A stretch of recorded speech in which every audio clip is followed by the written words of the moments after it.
చూసారా, దేవుడు మోషేతో ముఖాముఖిగా మాట్లాడాడు, నేరుగా మాట్లాడాడు, ఒక స్నేహితుల్లాగా మాట్లాడాడు. కానీ యెహోషువ అయితే ఎలియాజర్ ద్వారా, ఊరీము ద్వారా విచారణ చేయవలసిన పరిస్థితి. కాబట్టి మోషే కంటే యెహోషువ తక్కువ నాయకుడు అనేటట్టుగా అపార్థం చేస్తున్నారు. ఇద్దరికి, మోషేకు యెహోషువకు పోటీ పెట్టేటువంటి ప్రయత్నం చేశారు చాలా మంది బైబిల్ పండితులు కానీ, బైబిల్ పాఠకులు కానీ.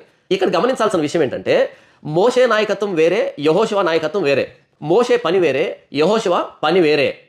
మోషే ఐగుప్తు నుంచి మోయాబు మైదానాల వరకు నడిపించుకుంటూ తీసుకుని రావడానికే ఏర్పాటు చేయబడ్డాడు తప్ప కత్తి తీసుకుని యుద్ధం చేయడానికి కాదు. కాబట్టి దేవుడు ధర్మశాస్త్రాన్ని ఇచ్చేటప్పుడు, నిబంధన చేసేటప్పుడు నేరుగా మోషేతో మాట్లాడవలసి వచ్చింది. ఆయా సందర్భాల్లో మోషే ద్వారా అనేకమైన సూచక్రియలు చేయవలసి వచ్చింది. ఇక్కడ నుంచి మోయాబు మైదానం నుండి యోర్దాను దాటి అటువైపు వాగ్దాన దేశానికి వెళ్ళడానికి ఇక మీదట దేవుడు మాట్లాడాల్సిన అక్కర్లే. యెహోషువ కత్తి తీసుకుని యుద్ధం చేయాలి. కనుక మోషే నాయకత్వం అన్నది రిలీజియస్ లీడర్షిప్ అయితే, యెహోషువది లౌకికమైనటువంటి నాయకత్వము, సివిల్ లీడర్షిప్, అంటే ఒక రాజులాగా, ఒక నాయకుల్లాగా.